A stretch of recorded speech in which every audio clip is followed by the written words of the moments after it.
Hello everyone. हम लोग आज पॉलीगॉन करने वाले हैं, ठीक है। तो उससे पहले जो कल हुआ था क्वाड्रिलेटरल, उसका कुछ कुछ पॉइंट जो इम्पोर्टेंट है उसको हम लोग नोट कर लेते हैं, ठीक है। तो आज स्टार्ट होगा पहले नोट पॉइंट से, ठीक है। फिर पॉलीगॉन करेंगे, देखेंगे पॉलीगॉन हो जाएगा ना। तो आज भी सर्किल आज ही करके खत्म करना चाहते हैं, ठीक है इसको। तो देखिए कुछ इंपॉर्टेंट पॉइंट जो है वो बताता हूँ। कोई भी क्वाड्रिलेटरल है, इंपॉर्टेंट पॉइंट नंबर 1, कोई भी यदि क्वाड्रिलेटरल ले रहे हैं आप, तो क्वाड्रिलेटरल कैसा बनता है पहले ये बताइए। कोई भी एक क्वाड्रिलेटरल की बात हो रही है, कोई भी क्वाड्रिलेटरल लीजिए और उसको मिड पॉइंट को जब आप मिलाएंगे, ठीक है।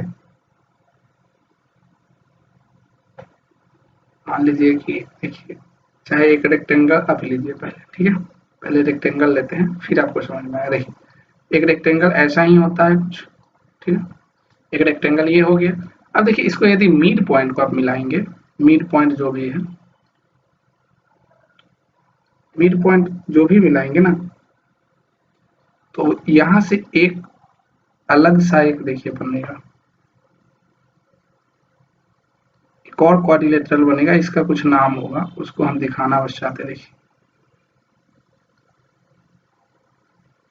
और ये जो होगा ना, ये जो बनेगा इसी को बोलते हैं हम लोग रोम्बस, समचतुर्भुज जिसको बोलते हैं। इसको क्या बोलते हैं? रोम्बस, रोम्बस, ठीक है। जिसको आप क्या बोलते हैं? समचतुर्भुज। तो ये चीज आपको याद रखना चाहिए कि यदि कोई भी आयत के हम मिड पॉइंट के, ठीक है, मिड पॉइंट को, साइड के मिड पॉइंट को मिलाते हैं, उससे जो एक चतुर्भुज बनेगा वो कैसा चतुर्भुज होता है? समचतुर्भुज होता है। समचतुर्भुज का सारा प्रॉपर्टी मैंने लिखा दिया है, तो मैं वो लिखाने नहीं जा रहा हूँ। ये आपका क्या हो गया, बस इतना लिख देता हूँ। रेक्टेंगल मतलब इसका हिंदी में हो जाता है आयत, ठीक है, समझ गए। एक आयत के मिड पॉइंट को, ये क्या है, ये भी लिख देता हूँ, मिड पॉइंट है। मिड पॉइंट मतलब मध्य बिंदु बोला जाता है। ये भी इसके लिए क्या हो गया? Mid point. मिड पॉइंट आयत के मिलाने से जो एक चतुर्भुज बनता है उसको क्या बोलते हैं हम लोग? रोम्बस बोलते हैं, ठीक है। लिख ही देता हूँ, ठीक है, ताकि आपको ज्यादा दिन तक याद रहे। By joining mid points of the consecutive sides, ठीक है, of a rectangle is a rhombus. क्या होता है वो? रोम्बस होता है, समचतुर्भुज होता है। And vice versa, vice versa मतलब उल्टा। यदि कोई समचतुर्भुज के मिड पॉइंट को मिलाएंगे तो फिर से एक आयत बनेगा। अब इसको कैसे प्रूफ करें? तो देखिए यहाँ पे लेते हैं, इसका मिड पॉइंट ये होगा, ठीक है। उसी तरह इसका मिड पॉइंट ये होगा, इसका मिड पॉइंट ये होगा और इसका मिड पॉइंट ये होगा। अब इन सब पॉइंट को फिर से आप जब मिलाओगे तो एक नया सा आपको क्वाड्रिलेटरल मिलेगा। उसका नाम क्या होगा वो देखो। ये देखिए, ये सारे मिड पॉइंट को आप जब मिलाएंगे तो देखिए एग्जैक्ट आपको फिर से क्या मिलेगा? एक रेक्टेंगल मिलेगा। फिर से रेक्टेंगल मिल गया ना।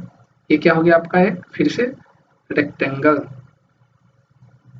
रेक्टेंगल मतलब आप समझ गए। ऐसे करते जाइए, फिर बनाइएगा तो फिर से रोम्बस बनेगा, फिर उसके अंदर एक आयत बनेगा, तो ऐसे होते जाता है। तो ये प्रॉपर्टी आपको याद रहना चाहिए कि कोई आयत के मिड पॉइंट को मिलाते हैं हम, यदि उससे एक चतुर्भुज जो बनेगा वो समचतुर्भुज होता है। यदि समचतुर्भुज के मिड पॉइंट को मिलाएंगे तो फिर से वो आयत बन जाएगा, ठीक है। ये चलते रहता है, ठीक है। तो चलिए नेक्स्ट पॉइंट पे हम लोग चलते हैं। नेक्स्ट पॉइंट ये है, पहले लिख देते हैं फिर समझा देंगे, ठीक है। बाय ज्वाइनिंग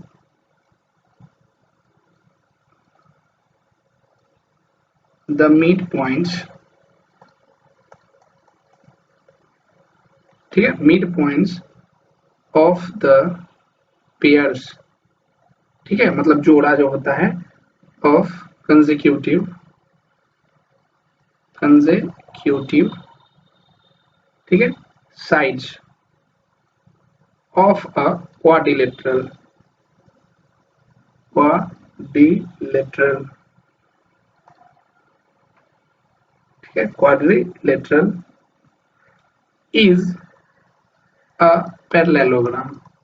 कैसा होता है, मतलब ये सब क्या है, इसका प्रॉपर्टी है, मतलब ये चीज हमेशा सही रहेगा। मतलब ऊपर क्या लिखाए थे, कोई आयत का था, उसका मिड पॉइंट मिलाने से एक समचतुर्भुज आता है, फिर समचतुर्भुज को मिलाएंगे तो आयत आता है। यहाँ पे क्या बोल रहा है, कोई एक आप क्वाड्रिलेटरल ले लीजिए, ठीक है, और उसके मिड पॉइंट को मिलाइएगा। देखिए ये क्वाड्रिलेटरल है तो वो क्या दे देगा, वो दे देगा आपको पैरेललोग्राम। समझ में आया, ठीक है। तो कोई भी एक क्वाड्रिलेटरल ले लीजिए। क्वाड्रिलेटरल कैसा होता है, कोई भी एक आप ना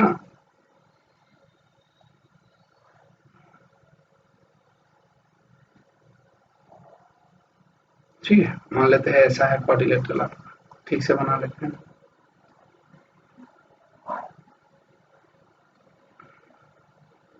ये है, कुछ भी आकार का क्वाड्रिलेटरल हो सकता है, ठीक है। अब ये बोल रहा है कि मान लीजिए ये ए बी सी डी एक क्वाड्रिलेटरल है आपका।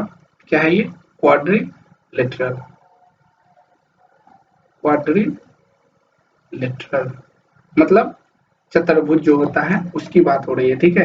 क्वाड्रिलेटरल में ही सब आता है, स्क्वायर वगैरह सब इसी का एक स्पेशल रूप है, ठीक है। तो देखिए इसके जब मिड पॉइंट्स को मिलाएंगे कंसेक्यूटिव्स, तो इससे एक जो आपका क्वाड्रिलेटरल नया फॉर्म होगा उसका नाम क्या होगा वो देखिए, आप ही लोग बता देंगे। देखिए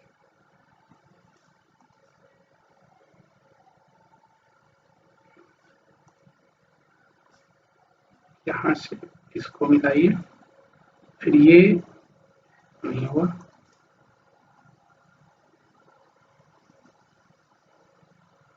ये दिख रहा होगा आपको आयत की तरह, ये दिख रहा होगा आपको आयत की तरह, लेकिन ये क्या बनता है, पैरेललोग्राम बनता है। कैसा बनता है, पैरेललोग्राम, जिसको आप क्या बोलते हैं, समांतर चतुर्भुज,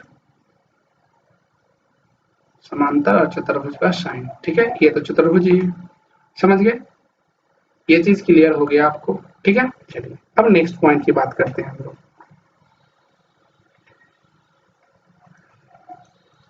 अब देखिए नेक्स्ट पॉइंट आप लोग जानते हैं, इसलिए उसको ज्यादा नहीं लिखेंगे। अब स्क्वायर पे ना आप कुछ भी कीजिए हमेशा स्क्वायर ही बनेगा, ठीक है।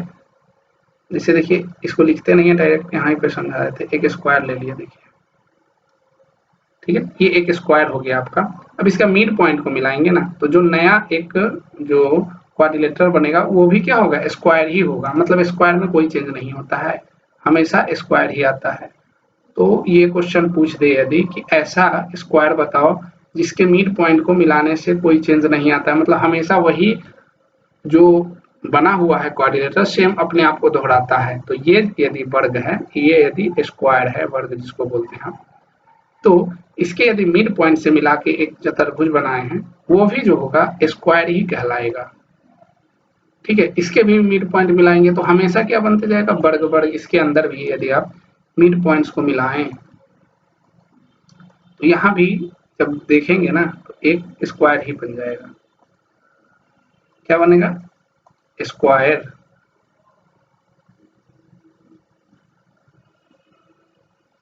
ये देखिए एक स्क्वायर ही बना, ठीक है। तो ये दो प्रॉपर्टीज, तीन प्रॉपर्टीज जो है वो आपको हमेशा याद होना चाहिए। मतलब मेरे को जरूरी लगा इसीलिए हम लिखा दिए, ठीक है। तो यहाँ लिख भी देता हूं मैं ताकि आप भूले नहीं उस चीज को। बाई ज्वाइनिंग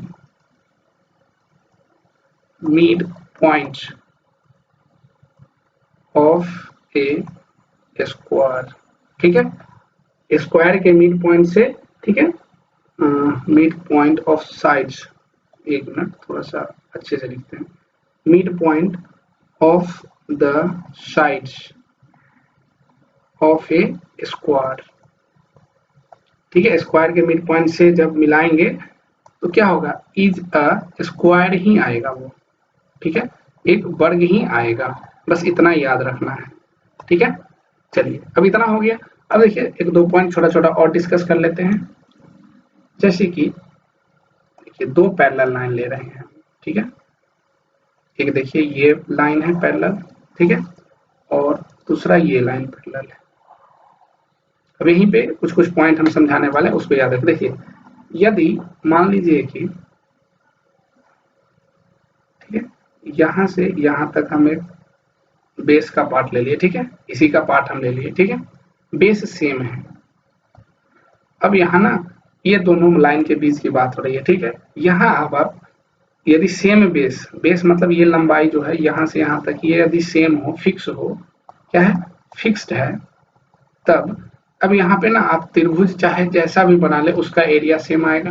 मतलब इसका कहने का ये मतलब हुआ मेरा कि आप देखिए, इस त्रिभुज का आप क्षेत्रफल निकालेंगे, ठीक है,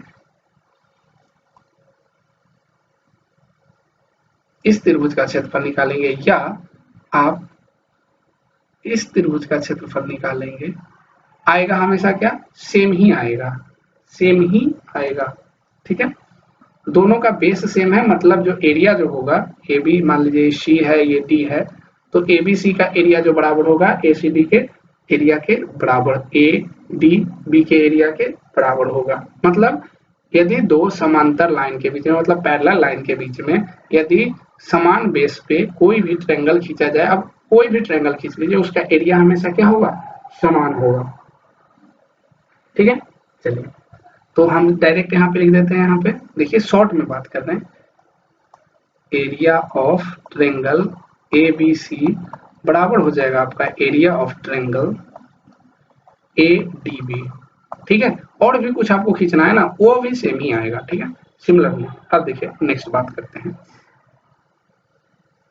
फिर हम क्या किए, बेस सेम ले लिए, ठीक है, ए से बी को हम फिक्स कर दिए। यदि समान बेस है तो यहाँ पे आप रेक्टेंगल बनाए, ठीक है, या तो आप रेक्टेंगल बनाए, पैरेललोग्राम बनाए, बेस बस सेम हो, उसका एरिया क्या होगा, सेम ही आएगा।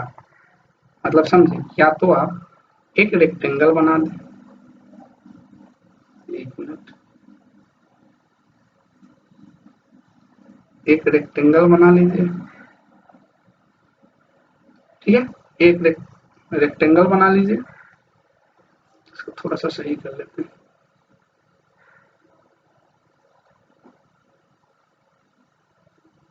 ठीक है, मान लीजिए ये रेक्टेंगल हो गया एक, ठीक है, या तो एक रेक्टेंगल बना लीजिए या यहाँ पे पैरेललोग्राम बना लीजिए, बस बेस सेम होना चाहिए, ठीक है, बेस सेम होना चाहिए। दोनों का जब एरिया निकालेंगे ना तो सेम ही आएगा, किसका किसका, ये रेक्टेंगल का और ये पैरेललोग्राम का एरिया जो होगा सेम होगा। क्यों, क्योंकि दोनों का बेस सेम है, दोनों का बेस सेम है। तो हम यदि इसका कुछ नाम देते, ए बी सी डी, ठीक है, और इसका नाम दे देते हैं हम ई और एफ, ठीक है। तो जो एरिया होगा रेक्टेंगल का, यहाँ पे हम लिख सकते हैं area of rectangle A B C D, वो बराबर किसके हो जाएगा, area of parallelogram, area of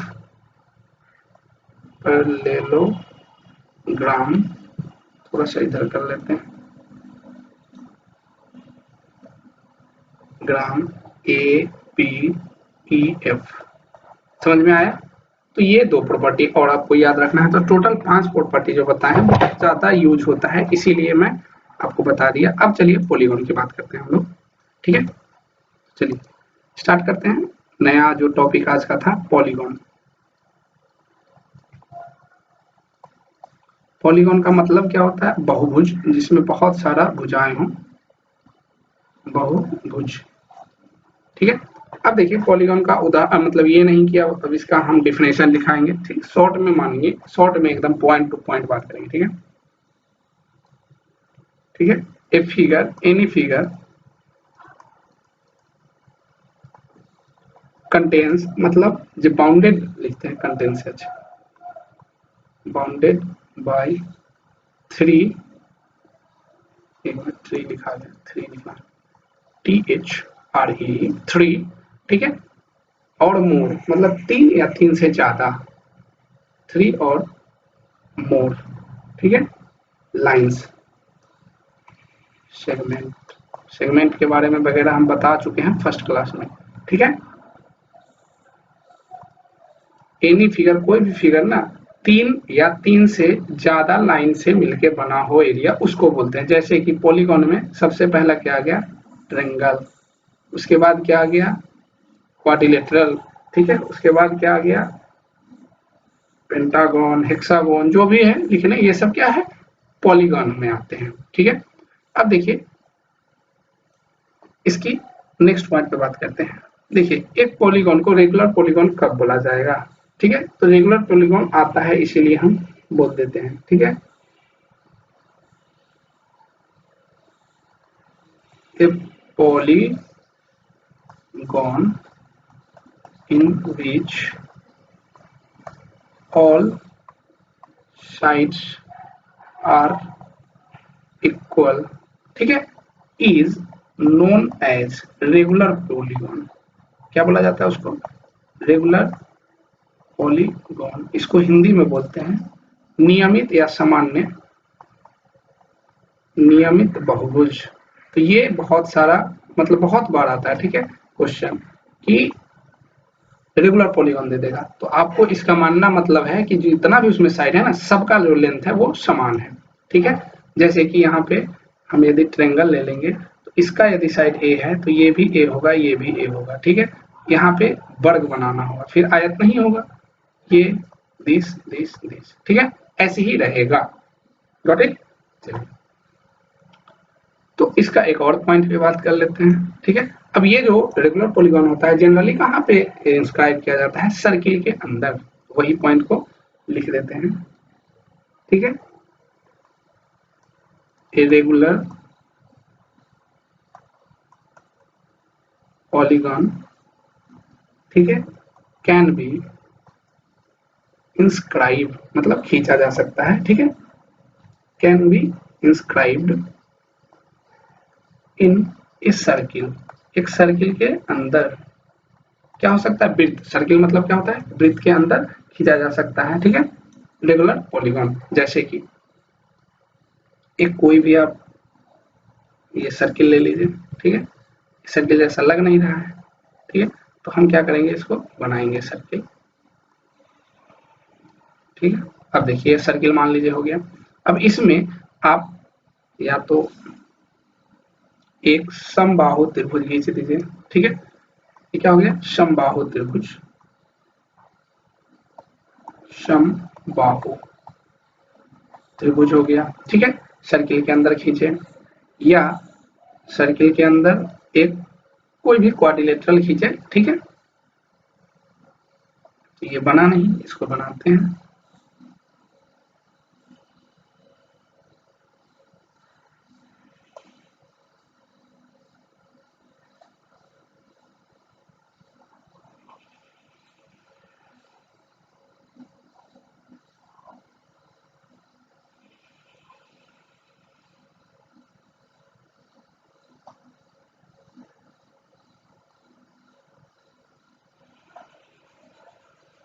ये देखिए, मान लीजिए कि ये है सर्किल है। ठीक है, इसके अंदर एक हम वर्ग बना दिए, यदि इंस्क्राइब कर दिए। क्या इंस्क्राइब कर रहे हैं हम लोग, वर्ग। ठीक है, क्यों, क्योंकि ये रेगुलर है। ठीक है, रेगुलर बनाना है। क्या बनाना है आपको, रेगुलर पॉलीगॉन। इसको क्या बोलते हैं हम लोग, रेगुलर पॉलीगॉन। ठीक है, ये है तो वर्ग स्क्वायर, लेकिन इसको क्या बोलेंगे हम, रेगुलर पॉलीगॉन। क्या हुआ, सर्किल के अंदर इंस्क्राइब हुआ। ठीक है, इतना समझ गए। अब देखिए पॉलीगॉन कितने टाइप के होते हैं, ठीक है, वो समझते हैं। सबसे पहले बहुत इंटरेस्टिंग चीजें हैं। देखिए ऐसे यहीं पे समझ लेते हैं। ठीक है, ये हो गया आपका पॉलीगॉन। ये पॉलीगॉन के टाइप के बारे में समझते हैं। तो दो तरह का होता है। ठीक है, एक यहाँ और एक यहाँ करते हैं।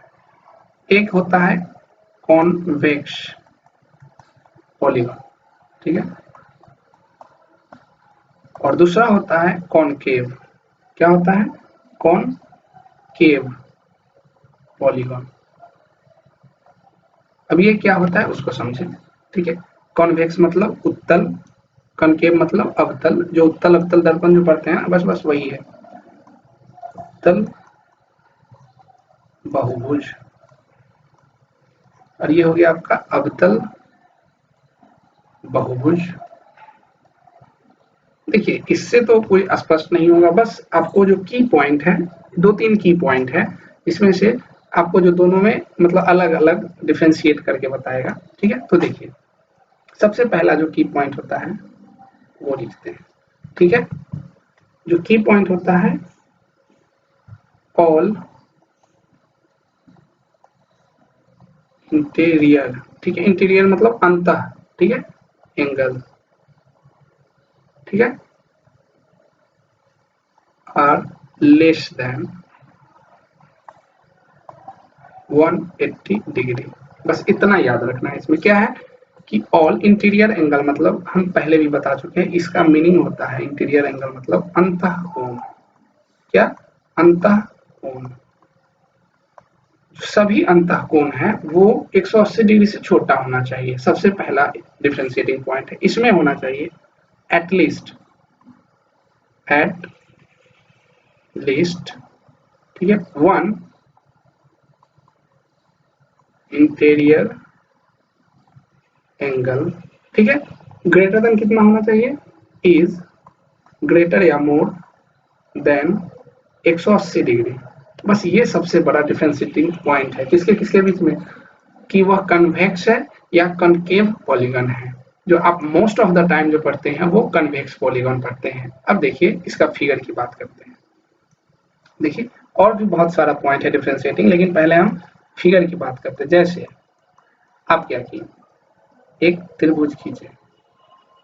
अब इसमें देखिए कोई भी अंतः कोण 180 डिग्री से बड़ा है नहीं है। आप आयत या वर्ग खींचे, उसमें भी देखिए कोई भी एंगल 180 से बड़ा नहीं है। लेकिन इसके केस में होगा, मान लीजिए कुछ अटपटा सा खींचना पड़ेगा। ठीक है, जैसे मान लीजिए एक ऐसा फिगर हम ले रहे हैं। देखिए अब ये देखिए ये क्या हो रहा है, चलो समझिए चीजों को। ये मान लीजिए ए है, ये बी है, ये सी है, डी है और ये पॉइंट ई है। तो देखिए इसमें 2 एंगल बन रहा है। सबसे पहले तो आपको समझना होगा एक्सटीरियर, बाह्य एंगल ये होगा, और इंटीरियर मतलब देखिए जो भी आप एक जो बाउंडेड एरिया बना रहे हैं, ठीक है, उसके अंदर का कोण की बात हो रही है, बाह्य कोण का नहीं। तो ये जो अंतः कोण है यहाँ से यहाँ तक, आपको पता चल रहा होगा कि यह जो कोण है ये क्या है, 180 डिग्री से क्या है, बड़ा है। देखने से ही पता चलता है, क्योंकि 180 डिग्री तो ये लाइन होता है, अब उससे भी बड़ा है। 180 डिग्री ये हुआ, अब ऐसा कुछ गया हुआ है, तो देख रहे हैं 180 से तो बढ़ गया ना, समझ में आ रहा होगा। ठीक है, ये चीज समझ में आ रहा होगा कि यहाँ 180 डिग्री से बड़ा लाइन हो गया, सॉरी ये एंगल हो गया एक, एटलीस्ट एक से ज्यादा रहे कोई दिक्कत नहीं, लेकिन कम से कम एक होना चाहिए। इसमें देखिए कोई भी एंगल 180 डिग्री से बड़ा नहीं होगा। सब देखिए ये 90 है, ये 90 है, ये 90 है। यदि यह ये होगा समबाहु त्रिभुज तो ये 60 होगा, 60 होगा, 60 होगा, मतलब कोई भी 180 डिग्री से बड़ा नहीं होगा। ये सबसे बड़ा डिफरेंशिएटिंग पॉइंट है। और भी बहुत सारा पॉइंट है कि देखिए और भी जो पॉइंट्स है उसमें ऐसे बोला जाता है कि कोई एक साइड को आप कंसीडर कीजिए, फिक्स कीजिए, और उसके बाद देखिए कि उसको छोड़ के बाकी बिंदु उसको एक तरफ आते हैं कि नहीं। मतलब देखिए वो पॉइंट मैं लिखूंगा नहीं, बस समझा दे रहा हूं। ठीक है, ये ऐसे बोलना चाहते हैं कि देखिए थोड़ा सा पेचीदा क्वेश्चन ये लेते हैं। एक पेंटागन लेते हैं, ठीक है, ये हो गया पंचभुज जिसको बोलते हैं। इसको क्या बोलते हैं, पंचभुज। जिसका 5 भुजा हो उसको बोलते हैं हम पेंटागन। ठीक है, पेंटागन, पंचभुज। अब देखिए इसमें वो बोलते हैं ना कि एक साइड को आप किसी एक साइड को ले लीजिए, तो हम मान लीजिए कि ये साइड को ले लिए, ठीक है, इसको हम एक्स एक्स मान लिए। अब देखिए कि बाकी जो भी पॉइंट बचे हैं वो एक तरफ है कि नहीं। मतलब कहने का मतलब समझे कि या तो इधर नीचे हो जाए या तो ऊपर हो जाए। तो देखिए सारा जो पॉइंट बाकी बचा सब एक तरफ आ रहा है ना, बस ये हो गया आपका कन्वेक्स, ऐसे बोलते हैं। दूसरा ये बोलते हैं, देखिए पहला हो गया डिफरेंशिएटिंग पॉइंट। दूसरा ये बोलते हैं कि यदि कोई 2 साइड के, ठीक है, कोई 2 साइड को लीजिए और उस पे 2 पॉइंट लीजिए। मतलब देखिए इसी में बता देता हूँ, और भी डिफरेंशिएटिंग पॉइंट है कि मतलब ये छोड़िए नीचे बताता हूँ। इसमें देखिए कैसे नहीं होगा। देखिए जब ये साइड आप लेंगे ये साइड लेंगे तो ये पॉइंट देखिए इधर हो गया और बाकी पॉइंट ये इधर हो गया। चीजों को समझिए और अच्छे से क्वेश्चन देखिए। इसमें कर देते हैं डिफरेंशिएटिंग पॉइंट। मान लीजिए कुछ ऐसा हम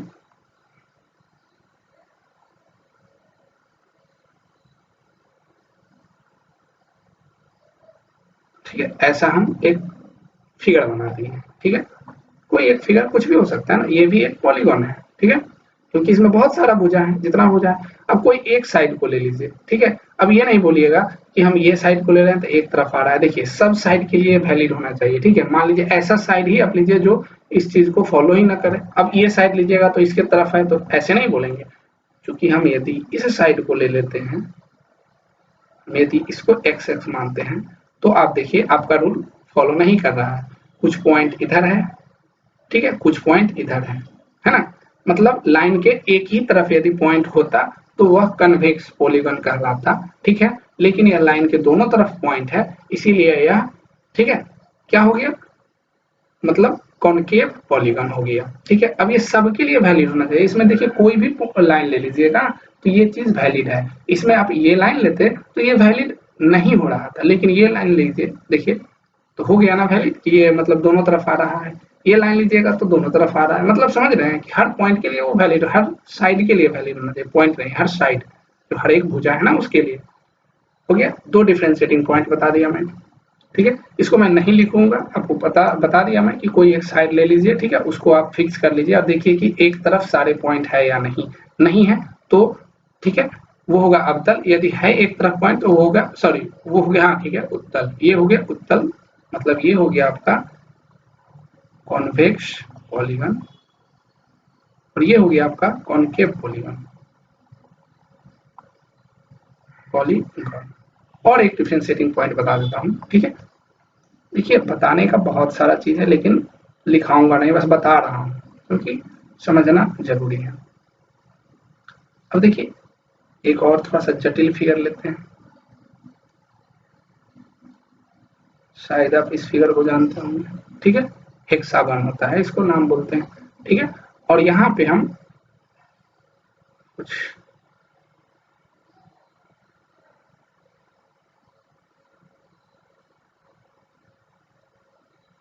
मान लीजिए ऐसा हम कुछ फिगर ले लिए, कुछ भी हम बना दिए।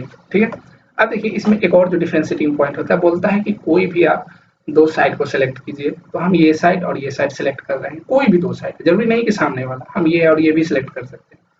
उसके ना उस पर एक पॉइंट लीजिए, अगला वाला पे भी एक पॉइंट लीजिए। तो दो पॉइंट से होके एक स्ट्रेट लाइन जा सकता है, सरल रेखा। ठीक है, तो वो ना बस दो ही पॉइंट पे कट करेगा जो दो साइड आप सेलेक्ट किए हैं। ठीक है, आप कहीं भी इसमें ले लीजिए, मतलब मान लीजिए हम यहाँ से ऐसे खींच दिए तो देखिए ये भी जो दो साइड पे जो पॉइंट लिए हैं उसी दोनों को कट करेगा, वो एक्स्ट्रा को कट नहीं कर रहा है। आप चाहे इस पे जितना भी खींच दीजिए। ठीक है, समझ रहे हैं बातों को। ठीक है, अब जितना भी खींच दीजिए, मान लीजिए हम ऐसे खींच देते हैं तो देखिएगा कि बस दो साइड को ही कट कर रहा है, जिस जिस साइड पे आप ना पॉइंट लिए थे। लेकिन इसमें वो वैलिड नहीं होगा। इसमें कैसे नहीं वैलिड होगा, देखिए हम ये पॉइंट लिए और ये पॉइंट लिए यहाँ पे, तो यहाँ से जब स्ट्रेट लाइन जब पास करेंगे तो देखिए वो दोनों को तो काटा ही, उससे एक्स्ट्रा को भी काट दे रहा है। समझ रहे हैं, तो ये हो गया अवतल। तो दो तीन पॉइंट है, इसको मतलब क्लियरिफाई करने के लिए तो मैंने तीनों पॉइंट को अच्छे से बता दिया आपको। ठीक है, अब देखिए मान लीजिए यहाँ और यहाँ लेते हैं, ये देखिए ऐसे जाता और इसको मान लीजिए ये पॉइंट यहाँ होता, कट कर रहा है ना। तो समझ गए कि अवतल कब होगा, उत्तल कब होगा, पॉलीगॉन में। ठीक है, बस इसमें ऐसा ही पूछता है। नॉर्मली नॉर्मली एंगल वाला पे हो जाता है। ठीक है, कोई भी एंगल आपको 180 डिग्री से ज्यादा दिख रहा है तो वो हो जाएगा आपको क्या, उत्तर 180 डिग्री से ज्यादा है तो अवतल। ठीक है, अवतल पॉलीगॉन। एक बार सबको देख लीजिए फिर से, ताकि आप दिक्कत ना हो, मतलब आपको समझने में दिक्कत ना हो। थोड़ा सा छोटा कर दे रहा हूँ। देखिए मैंने 3 पॉइंट आपको क्लियर किया है यहाँ पे, और छोटा कर दे रहा हूँ। देखिए ये क्या है, पॉलीगॉन का दो टाइप्स है, फिर से बता दे रहा हूँ। पहला टाइप आपका ये हो गया कॉनकेव पॉलीगॉन, और दूसरा टाइप हो गया है कन्वेक्स पॉलीगॉन और कनकेव पॉलीगॉन। ठीक है, इसको क्या बोलते हैं, उत्तल बहुभुज और इसको अवतल बहुभुज। ठीक है, इसमें जो डिफरेंशिएटिंग पॉइंट होता है सबका 3-3 पॉइंट है। ठीक है, पहला जो सबसे इजी जो है कैलकुलेटिंग पॉइंट, मतलब जो डिफरेंशिएटिंग पॉइंट है दोनों में अंतर जो बताता है, वो है कि ऑल एंगल यदि मतलब ठीक है 180 से छोटा है तो वो अवतल कहलाएगा, मतलब कन्वेक्स पॉलीगन कहलाएगा। और एक भी एंगल, देखिए यहाँ पे ऑल है, बातों को बहुत अच्छे से समझिएगा, यहाँ ऑल होना चाहिए और यहाँ पे कोई एक हो जाना चाहिए, जरूरी नहीं कि सब होना चाहिए, ठीक है। कोई एक एंगल 180 से बड़ा है तो वो हो जाएगा आपका कनकेव पॉलीगन। पहला पॉइंट क्लियर हो गया। दूसरा होता है कि आप ना कोई भी एक जो भी वो दिया है आपको पॉलीगन, उसको एक साइड को आप फिक्स कीजिए और देखिए कि जो बाकी जो पॉइंट्स है वो एक तरफ आ रहा है कि नहीं। जो कॉर्नर पॉइंट है, कॉर्नर पॉइंट की बात होती है, जो वर्टेक्स जिसको बोलते हैं, शीर्ष जिसको बोलते हैं वर्टेक्स, वो सब एक तरफ आ रहा है कि नहीं। तो इस लाइन के एक तरफ आ रहा है मतलब वह कन्वेक्स पॉलीगन होगा। अब देखिए इस केस में, अब ये चीज वैलिड हर साइड के लिए होना चाहिए, ये भी आपको याद होना चाहिए। अब देखिए इस केस में यदि इसके अबाउट लेते तो आपका चीज वैलिड हो रहा था, एक तरफ आ रहा था, लेकिन आप इसके अबाउट लिए तो ये चीज वैलिड नहीं हो रहा है, क्योंकि कुछ पॉइंट जो है, 2 पॉइंट इधर है तो कुछ 2-3 पॉइंट दूसरे साइड है, तो ये क्या हो गया कन्वेक्स पॉलीगन। सिमिलरली एक और मेथड है स्ट्रेट लाइन खींच के, कोई दो साइड को सिलेक्ट कीजिए, उस पर एक स्ट्रेट लाइन खींचिए, तो यदि वह सिर्फ वही दोनों साइड को कट करेगा तो वह क्या होगा कन्वेक्स होगा, अदरवाइज वह कनकेव हो जाएगा, ठीक है। मैं सारा पॉइंट को क्लियर कर दिया, ठीक है। अब हम लोग सीधे आते हैं नेक्स्ट पॉइंट पे, जो जरूरी चीजें हैं उसको पढ़ते हैं, ठीक है। चलिए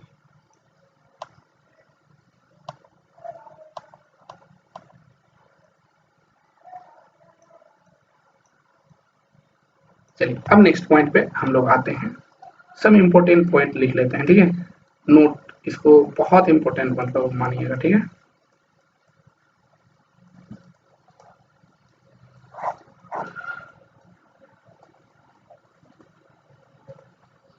आपको याद होना ही चाहिए इसमें, ठीक है।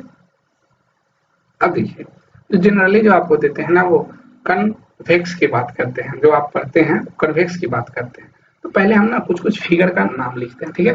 इंपॉर्टेंट पॉइंट में सबसे पहले 1 नंबर में हम पॉलीगन, ठीक है, पॉलीगन का साइड्स यहाँ पे बनाते हैं, पॉलीगन, ठीक है, का साइड्स, नंबर ऑफ साइड्स, ठीक है, नंबर ऑफ साइड्स, ठीक है, और यहाँ पे उसका नेम। तब 2 चीज अभी पहले बनाते हैं। अब मान लीजिए कि 3 साइड दिया रहेगा तो उसको क्या बोलते हैं हम लोग, 3 साइड यदि दिया रहेगा तो उसको बोलते हैं हम लोग ट्रायंगल, ठीक है। यदि मान लीजिए कि 4 साइड दिया हुआ है, नंबर ऑफ साइड्स की बात हो रही है, मतलब ये ऐसा है, देखिए तो एक ये साइड हो गया, ये हो गया, ये हो गया। सिमिलरली ये देखिए ये 4 साइड है ना, 1 2 3 4, 1 2 3 एंड 4, सिमिलरली 1 2 3, है ना। 4 साइड रहेगा तो इसको क्या बोलते हैं हम लोग क्वाड्रिलेटरल। क्या बोलते हैं हम लोग क्वाड्रिलेटरल, क्वाड्रिलेटरल, ठीक है। सिमिलरली यदि 5 रहेगा तो देखिए मैं कुछ कुछ जो इंपॉर्टेंट है बस उसी की बात कर रहा हूँ, ठीक है। तो यदि 5 पॉइंट रहेगा तो मतलब 5 साइड्स रहेगा, तो पॉइंट नहीं, क्या हो रहा है बात साइड्स की, 5 साइड रहेगा तो उसको क्या बोलते हैं हम लोग, जैसे कि मैं बता चुका हूँ, क्या बोलते हैं पेंटागन, पेंटागन, ठीक है। पंचभुज जिसको बोलते हैं आप लोग, उसको बोला जाता है पेंटागन, ठीक है। सिमिलरली इसका फिगर भी यदि देखना चाहें तो ये देखिए, और जो आपको दिया जाता है ना रेगुलर पेंटागन दिया जाता है, रेगुलर मतलब समझ रहे हैं ना, ये भी ए है, ये भी ए है, सबका साइड ए है, ठीक है। अब देखिए ये जो हो गया हेक्सागोन होता है जिसमें 6 भुजा होता है, इसको क्या बोलते हैं हेक्सागोन, हेक्सागोन, ठीक है। उसी तरह यदि 7 रहे तो, ये मैं इसीलिए लिख दे रहा हूँ कि आपको बाद में दिक्कत कभी ना हो। इसी तरह यदि 7 रहे तो, 7 रहे तो उसको बोलते हैं हेप्टा, ठीक है। हेक्सा के बाद हेप्टा गॉन, ठीक है। ये 7 के लिए हो गया। अब इसी तरह 7 बना सकते हैं आप, एक एक्स्ट्रा खींच दीजिएगा, ठीक है। और मैं सबके लिए बनाने नहीं जा रहा हूँ, ठीक है। यदि 8 रहे तो, यदि 8 रहे तो ऑक्टा, क्या बोलते हैं उसको ऑक्टागॉन, ठीक है। 9 रहेगा तो, ठीक है, 9 रहेगा तो नौना गॉन, ठीक है। जो मैं लिख रहा हूँ उसको याद रखें, 9 रहेगा तो नौना गॉन, और 10 रहेगा तो डेकागॉन क्या रहेगा, डेका, डिकेड जो बोलते हैं ना 10 को, 10 साल, ठीक है,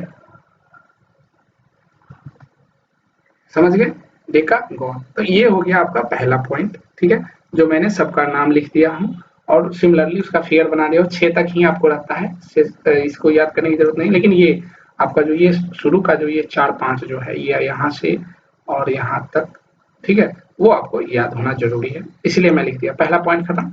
अब हम दूसरा पॉइंट की बात करते हैं जो बहुत इंपॉर्टेंट है, जो कि जितना इस पर स्टार लगाएं कम है, मतलब बहुत ज्यादा इंपॉर्टेंट है, ठीक है, यहीं से क्वेश्चन आता है, ठीक है। तो देखिए हम अब उसकी बात कर लेते हैं। सम ऑफ ऑल, ठीक है, सम ऑफ ऑल, ठीक है, द एंगल ऑफ कन्वेक्स। देखिए जनरली हम लोग कन्वेक्स ही पढ़ते हैं, ठीक है, इसीलिए मैं कन्वेक्स भी लिख दे रहा हूँ, नहीं भी लिखूंगा तो भी, ठीक है। एंगल ऑफ पॉलीगॉन भी सिर्फ लिखता तो भी आपको वही होना चाहिए था यार, ठीक है, पॉलीगन, ठीक है। The sum of all the angle of a polygon बराबर क्या होता है वो याद रखें, 2 इंटू n -4 गुना 90 डिग्री। मतलब एक कोई भी आपको एंगल मतलब दे दिया, पॉलीगन दे दिया, उसको सिर्फ आपको साइड, अब देखिए ये हमेशा याद रखिए ये रेगुलर की बात करेगा, जब भी ये बात करेगा तो रेगुलर की बात करेगा। एन 5 दे दिया तो यहाँ पे डायरेक्ट आप 5 पुट कीजिए, पंचभुज का टोटल जो इंटीरियर एंगल है उसका सम जो कितना आएगा वो बता देगा आपको, ठीक है, टोटल जो सम होगा वो बता देगा, ठीक है।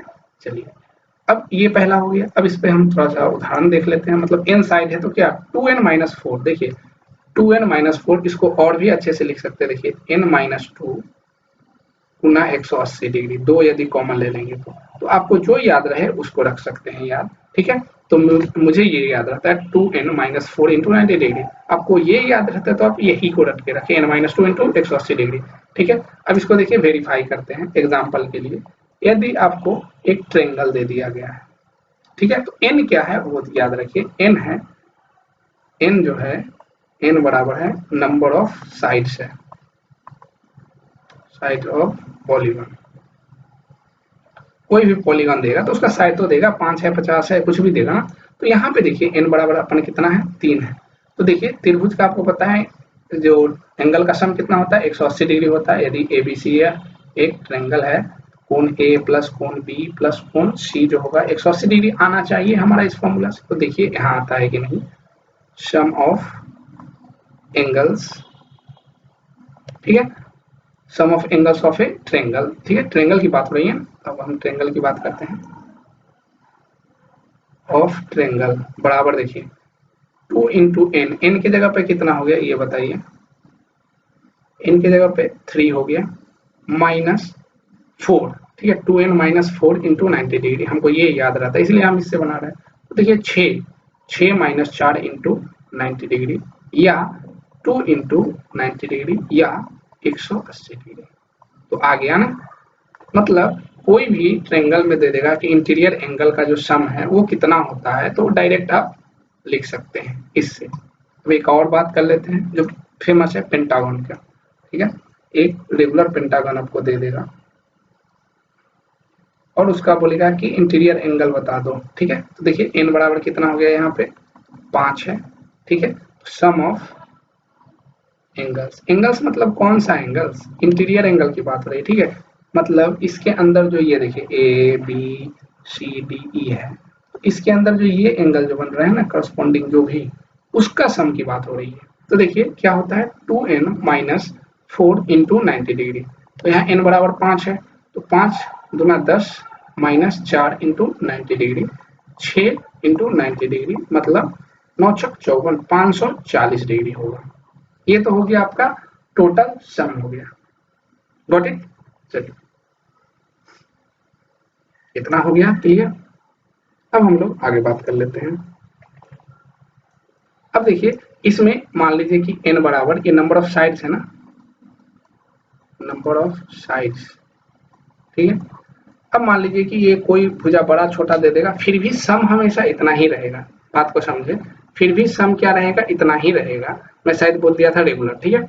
बस इतना आप याद रखें कि चाहे साइड कुछ भी हो, नंबर ऑफ साइड्स आपको पता होना चाहिए। मतलब देखिए 5 साइड है ना, सिर्फ साइड, नंबर ऑफ साइड्स आपको पता होना चाहिए। साइड का लंबाई समान हो असमान हो वो बात की बात है, पहले बस नंबर ऑफ साइड पता हो। तो उसके अंदर देखिए जो सम होगा वो 540 होगा पेंटागन का। अब डिपेंड करता है कि सब यदि साइड बराबर है तो बराबर बराबर एंगल में बट जाएगा, कोई साइड बड़ा है कोई साइड छोटा है तो उस अनुसार वो बटेगा, ठीक है। तो कोई भी ट्रायंगल किसी भी मतलब साइज का रहे, बस उसका नंबर ऑफ साइड्स आपको पता रहेगा तो आप सम ऑफ जो एंगल्स होगा इंटीरियर वो बता सकते हैं। जैसे मैं ये बात को क्यों यहाँ रिपीट किया, ये देखिए उसी को वेरीफाई करता हूँ। देखिए एक हम आयत लेते हैं, ठीक है, और एक हम वर्ग लेते हैं, ठीक है। ये वर्ग हो गया आपका, ये आयत हो गया आपका, ठीक है।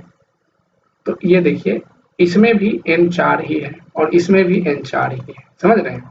बस इसी चीज को मैं दिखाने के लिए यहाँ लिया हूँ। ये है आयत, ये वर्ग है आपका, ए है और ये ए बी है, ठीक है। तो ये आयत है और ये वर्ग है, लेकिन हमको क्या किससे मतलब है, नंबर ऑफ साइड से मतलब, नंबर ऑफ साइड्स से मतलब है कि हम इतना बता सकते हैं कि टोटल सम कितना होगा एंगल का, ठीक है। टोटल एंगल का इसके अंदर कितना सम होगा, वो कितना होगा ये बता सकते हैं। अब कौन एंगल कितना होगा वो अभी बात नहीं करना है, बस ये जो चारों एंगल है उसका सम कितना होगा सो बता सकते हैं। सम ऑफ इंटीरियर एंगल भी आप लिख सकते हैं, ठीक है। इंटीरियर एंगल्स ऑफ पॉलीगन कितना होता है, 2n-4 इंटू 90 डिग्री। तो देखिए यहाँ पे n बराबर, n तो दोनों के लिए कॉमन है, चाहे आप आयत ले चाहे आप वर्ग ले। ये हो गया आपका आयत और ये हो गया आपका वर्ग, ठीक है। तो देखिए 2 इंटू 4 माइनस 4 इंटू 90 डिग्री। अब देखिए ये 8 हो जाएगा ना, ये कितना हो जाएगा, 4 दूनी 8 और 4 घट गया तो 4 इंटू 90 डिग्री मतलब हो जाएगा 390 डिग्री, ठीक है। तो 360 डिग्री, सॉरी 360 डिग्री होता है, आपको पता है आयत का भी चारों कोनों का सम या वर्ग का भी चारों कोनों का सम 360 डिग्री होता है। तो इट डजंट मैटर कि साइड का लंबाई क्या है, सेम है या डिफरेंट है, आपको नंबर ऑफ साइड्स बस काम करना है, ठीक है। चलिए ये पहला पॉइंट हो गया कंप्लीट। अब देखिए तीसरा पॉइंट पे आते हैं, ठीक है। चलिए अब देखिए यहाँ जो हम रेगुलर की बात करेंगे, एक्सटीरियर एंगल पहले लिखते हैं। एक्सटीरियर मतलब बाह्य, ठीक है, एंगल ऑफ ए रेगुलर। देखिए हम रेगुलर वर्ड यूज किए, पॉलीगन, ठीक है। कोई भी एक पॉलीगन है रेगुलर मतलब नियमित, इसका मतलब क्या होगा, जो सारा साइड है वो बराबर हो, सभी भुजा क्या होगा बराबर होगा। एक्सटीरियर मतलब बाह्य, इसका मतलब हो गया बाह्य, ठीक है, बाह्य कोण। तो इसको पहले समझ लेते हैं हम लोग, ठीक है। उसके बाद हम यहाँ पे पहले फॉर्मूला लिख देते हैं। बराबर क्या होता है, 360 में n से डिवाइड कर दीजिएगा, बस 360 में क्या n से डिवाइड कर दीजिएगा। नंबर ऑफ साइड्स हो गया, ये n क्या हो गया, number of sides,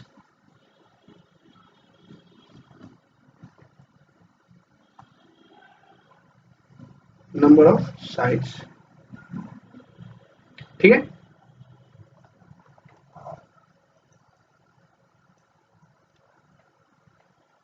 exterior angle है यहाँ पे, ठीक है। तो देखिए उसके बारे में बात करते हैं हम लोग।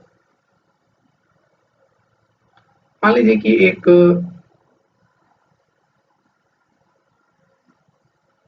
ठीक है, एक हम ट्रायंगल ले लिए हैं, ठीक है। ये रेगुलर है, मतलब रेगुलर मतलब समझ गया कि सारे जो है भुजा बराबर है।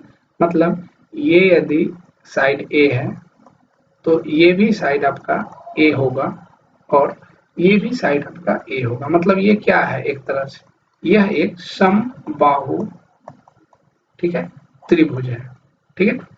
तो इसमें बोलेगा ना एक्सटीरियर एंगल का बताओ, ठीक है, एक्सटीरियर एंगल कितना होगा, ठीक है, एक्सटीरियर एंगल कितना होगा उसकी बात बोल रहा है, ठीक है। तो देखिए इसमें पहले एक्सटीरियर एंगल समझिए। इस लाइन को यदि हम आगे बढ़ाएंगे तो देखिए ये जो दो दो कोण बन रहा है, एक ये देखिए इनसाइड बन रहा है और एक ये आउटसाइड बन रहा है। ये इंटीरियर कहलाता है और ये एक्सटीरियर कहलाता है। सिमिलरली इसको जब बढ़ाएंगे आप तो यहाँ पे भी आप एक कोण बाहर बन रहा है, एक कोण अंदर बन रहा है। सिमिलरली यहाँ पे आप जब बढ़ाएंगे तो उसी तरह बनेगा। ठीक है, क्या बन रहा है, एक कोण बाहर बन रहा है और एक कोण अंदर बन रहा है, मतलब एक्सटीरियर इंटीरियर दोनों बन रहा है। ठीक है, जो ये अंदर की ओर है उसको इंटीरियर बोलते हैं और ये जो है इसको बोलते हैं एक्सटीरियर एंगल। एक्सटीरियर एंगल ये हो गया। ठीक है, और ये जो हो गया आपका इसको बोलते हैं हम लोग इंटीरियर एंगल। इंटीरियर एंगल, दो चीज आपको समझ में आ गया। बाह्य कोण इसको क्या बोलते हैं, बाह्य कोण, और इसको हम लोग बोलते हैं अंतः कोण, मतलब अंदर वाला जो कोण है। तो हम यहाँ पे बाह्य कोण की बात कर रहे हैं कि कितना होगा, तो कितना होगा उसके लिए हमने क्या लिखा था कि 360 में ना नंबर ऑफ भुजा से डिवाइड कर दीजिए। ठीक है, रेगुलर होना चाहिए। बात देखिए, मैं ये रेगुलर के लिए बता रहा हूँ, वहां पे इससे पीछे क्या था, रेगुलर रहे अरेगुलर रहे, पॉलीगन होना चाहिए सिर्फ, मतलब उसका साइड हमको पता होना चाहिए, हम इंटीरियर एंगल का सम बता सकते हैं। ठीक है, तो देखिए यहाँ पे लेकिन रेगुलर होना चाहिए तब। तो यहाँ पे यदि ट्रायंगल की बात करेंगे तो एक्सटीरियर एंगल कितना होगा, एक्सटीरियर एंगल कितना होगा, 360 माइनस डिवाइड बाय 3 कितना होगा, 120 डिग्री। अब इसको वेरीफाई कैसे करेंगे, अब ये मत समझिएगा इसमें सम है, ये सम नहीं है, ईच एंगल की बात हो रही है। हम कहीं सम लिखे हैं नहीं ना, नहीं लिखे हैं। मतलब इसका ये कहने का मतलब है कि यदि यह समबाहु त्रिभुज है तो ये एंगल 60 डिग्री होगा, हमको सबको पता है। अब चूंकि यह एक स्ट्रेट लाइन है तो टोटल एंगल 180 डिग्री होता है, इसमें से 60 घट जाएगा तो ये वैल्यू बचेगा 180 माइनस 60 बराबर 120 डिग्री। बस यही तो हम लाए, यही तो हम लाए हैं। तो दो तरह से बन सकता है, या तो इंटीरियर एंगल निकाल लीजिए 180 में से घटाई दीजिए, आपका एक्सटीरियर एंगल आ जाएगा। ठीक है, या एक्सटीरियर एंगल को direct 360 divided by number of भुजा कर दीजिए। समझ में आ गया, चलिए यदि समझ में आ गया है तो एक आध वो और इस पे देख लेते हैं एग्जांपल। मान लीजिए एक हम वर्ग ले रहे हैं, ये वर्ग है ए साइड का, ठीक है, वर्ग है। अब इसका एक्सटीरियर बाह्य एंगल, बाह्य कोण कितना होगा, 360 में डिवाइड करना है नंबर ऑफ साइड से। तो नंबर ऑफ साइड कितना है, 1 2 3 4, 4 है, तो मतलब 4 से डिवाइड कीजिएगा तो 90। तो देखिए 90 डिग्री आता है क्या, तो ऑब्वियसली आ रहा है। देखिए अंतर का कोण पता है आपको कि वर्ग में 90 डिग्री का होता है। अब ये पता नहीं है तब तो आप समझ ही नहीं पाओगे। और यदि कोई भी एक भुजा को आगे बढ़ाएंगे तब टोटल सम 180 होता है, और ये अंदर वाला यदि 90 है ऑलरेडी तो बाहर वाला 180 माइनस 90 होगा, मतलब फिर से 90 डिग्री। तो मतलब ये समझ रहे हैं ना कि आप निकाल सकते हैं एक्सटीरियर एंगल, इच है, ये प्रत्येक है, ये क्या है, बाह्य कोण प्रत्येक, हम ऐसे लिख देते हैं प्रत्येक, सम नहीं मानिएगा, प्रत्येक है, मतलब ये भी 90 होगा, इधर भी निकालेगा तो 90 होगा। ठीक है, समझ में आया। चलिए अब हम एक और देख लेते हैं एग्जांपल, किसका, रेगुलर पेंटागन। ठीक है, रेगुलर पेंटागन हो गया, मतलब ये भी ए है, ये भी ए है, ए है, ए है एंड ये। एन बराबर कितना हो गया आपका 5। ये कैसा पेंटागन है, रेगुलर, हमेशा इसको लिखना जरूरी है। पेंटागन दो तरह का हो सकता है ना, एक रेगुलर एक इरेगुलर। इरेगुलर मतलब कोई भी साइड कितना भी हो सकता है, यह रेगुलर है मतलब सारा साइड बराबर है, तो सारा कोण भी बराबर हो जाएगा ना। तो देखिए एक हम एक्सटीरियर एंगल की बात करते हैं, तो ये वाला कोण कितना आएगा, दो तरीका से हम लोग निकालेंगे। पहले अभी हम फॉर्मूला से निकालते हैं, बाह्य कोण, बाह्य कोण कितना होगा, 360 divided by number of sides, कितना साइड है 5, 5 से डिवाइड देंगे तब बताइए कितना आ जाएगा, कितना आ जाएगा 7, और ये हो जाएगा आपका फिर आई थॉट 72 डिग्री, कितना हो जाएगा 72 डिग्री। हम कैसे मान लें, सबसे पहला क्वेश्चन ये होना चाहिए हम कैसे मान लें। तो देखिए आप ऐसे माने कि अभी हमको तो ये ईच एंगल तो निकाले नहीं है, यदि निकाले होते तो आपको पता चल जाता। ठीक है, ये देखिए, अभी बस आप इतना याद रखें, अभी हमने इंटीरियर एंगल का सम कितना निकाला था टोटल। ठीक है, सम ऑफ ऊपर वाला जो फॉर्मूला इंटीरियर एंगल कितना था 2 इंटू एन, मतलब 5 माइनस 4 इंटू 90 डिग्री। बस आपको समझाने के लिए इतना कर रहा हूँ। ठीक है, 10 में से 4 गया 6 इंटू 90 डिग्री, मतलब 540 degree.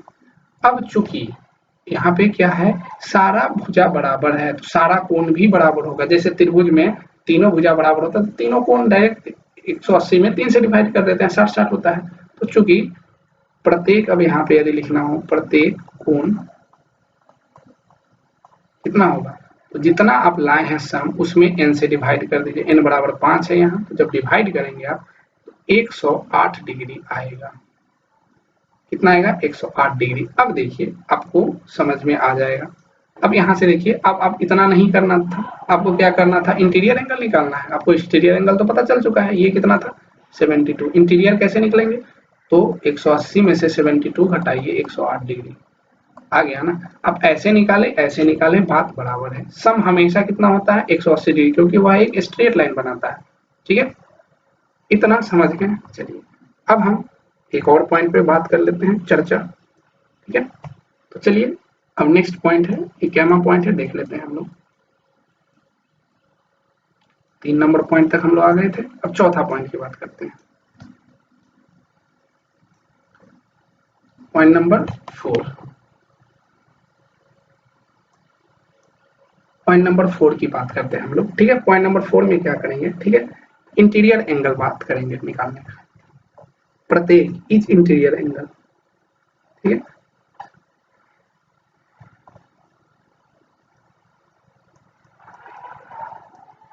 Interior angle of a regular polygon. ठीक है, कोई भी एक पॉलीगॉन दिया हुआ है उसका इंटीरियर एंगल, तो ऐसे याद रखेंगे आप। क्या लिखेंगे, जो आप सम निकाले हैं, sum of total angle by N, sum of, पूरा फॉर्मूला हम अच्छे से समझा देता हूं ताकि आप भविष्य में भी कभी गलती ना करें। ठीक है, तो देखिए इंटीरियर एंगल जो होगा, एंगल लिखे हैं मतलब प्रत्येक एंगल की बात हो रही है। ठीक है, प्रत्येक अंतः कोण, इसका हिंदी में हम लिख भी देते हैं, प्रत्येक अंतः कोण एक नियमित बहुभुज का। ठीक है, एक नियमित बहुभुज का, तो क्या है, टोटल जो एंगल निकाले हैं, टोटल सम जो निकाले उसमें यदि n से डिवाइड कर देंगे, चूंकि रेगुलर है ना तो हमेशा n से डिवाइड होगा, नंबर ऑफ साइड से डिवाइड होगा। देखिए sum of total interior angle divide by number of sides, बस यही फॉर्मूला होता है। अब देखिए इसी को हम कैसे बनाएंगे फॉर्मूला, आप भी याद रखे हुए होंगे रट्टा मार के, हम भी वही चीज करा रहे हैं। देखिए चूंकि अपन को पता था क्या, 2 into n minus 4 into 90 degree, ये टोटल सम होता है। और नंबर ऑफ भुजा कितना है, नंबर ऑफ भुजा यही तो एन है, एन से डिवाइड कर दीजिए। ठीक है, तो इसी फॉर्म में आप याद रखें, इसको और सोल्व कर सकते हैं लेकिन वो बहुत लेथार्टिक हो जाता है। ठीक है, तो यहाँ पे इंटीरियर एंगल का ये फॉर्मूला हो गया, प्रत्येक की बात हो रही। ठीक है, इंटीरियर एंगल का ये फॉर्मूला हो गया। ठीक है, अब आप निकाल सकते हैं किसी भी मतलब पॉलीगॉन में। ठीक है, चाहे वो जो भी दे दे इनका वैल्यू, प्रत्येक और टोटल, आपको दोनों यहाँ से कनेक्ट हो रहा है ना, ये टोटल का है, उसमें n से डिवाइड कर दीजिए, प्रत्येक आ जाएगा। ठीक है, चलिए अब हम एक दो पॉइंट और बात कर लेते हैं।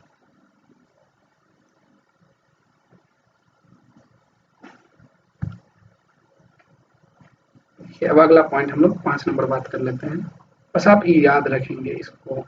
ठीक है, इन ए पॉलीगॉन, ठीक है, इन ए पॉलीगॉन, इन ए कन्वेक्स भी लिख देते हैं ताकि आपको याद रहे, कन्वेक्स पॉलीगॉन। ठीक है, नंबर ऑफ डायगोनल्स डायगोनल्स मतलब समझ ही रहे ना, विकर्ण कर्ण जो भी आप बोलते हैं, ठीक है। क्या होगा,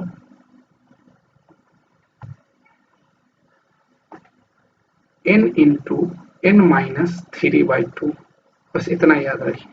कितना हो सकता है, n इंटू एन माइनस 3/2। अब बोलिए कि मिनिमम कैगो साइड होना चाहिए, तो देखिए n बराबर यदि 3 देंगे तो 0 हो जाएगा। मतलब पहला यदि आपको डायगोनल चाहिए तो उसके लिए n बराबर कितना होना चाहिए, minimum 4।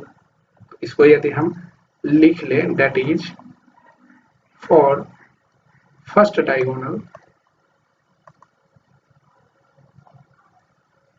n greater than equal to 4, क्या होना चाहिए, या तो बराबर हो उससे बड़ा हो, क्योंकि n बराबर 3 डालेंगे तो 0 हो जाएगा। क्यों, देखिए क्यों, क्यों का जवाब यहाँ से समझ लेते हैं। देखिए ये सब चीज ना एक बार समझ लेंगे तो लाइफ लॉन्ग आपको दिक्कत नहीं होगा। एक देखिए ट्रायंगल ये हो गया, ठीक है। तो इसमें देखिए डायगोनल कैसे खींचेंगे, डायगोनल अपोजिट साइड को मिलाते हैं ना, अपोजिट एंगल को, ठीक है। मतलब जो भी वर्टेक्स रहता है, तो इसमें अपोजिट तो कुछ है ही नहीं, तो इसीलिए इसमें डायगोनल नहीं खींचा जा सकता है। लेकिन एक मान लीजिए आयत या जो भी वर्ग ले लिए, तो देखिए इसके और इसके अपोजिट दोनों पॉइंट को मिला देते हैं, वही तो डायगोनल बनाता है। तो देखिए इसमें कितना डायगोनल आ सकता है, इसमें देखिए 2 डायगोनल आ सकता है, तो इस फॉर्मूला से आना चाहिए। देखिए number of diagonals, number of diagonals क्या होगा, n कितना है, कितना भुजा है, 4 है, उसमें से 4 में से 3 घटाइए और बाई 2, तो देखिए यहाँ से 4 इंटू 1/2, 2 से 2 कट जाएगा 2 मतलब में, मतलब 2 डायगोनल होगा जो कि सही है। ये डायगोनल फर्स्ट हो गया, तो ये डायगोनल आपका सेकेंड हो गया। कोई भी पॉलीगन आप देते, नंबर ऑफ डायगोनल पूछे तो n इंटू एन माइनस 3/2 इतना कर देना है, ठीक है। तो हम लोग क्या करें, यहीं पे रखें या वृत्त स्टार्ट करें, छोड़ देते हैं यहीं पे क्लास, ठीक है।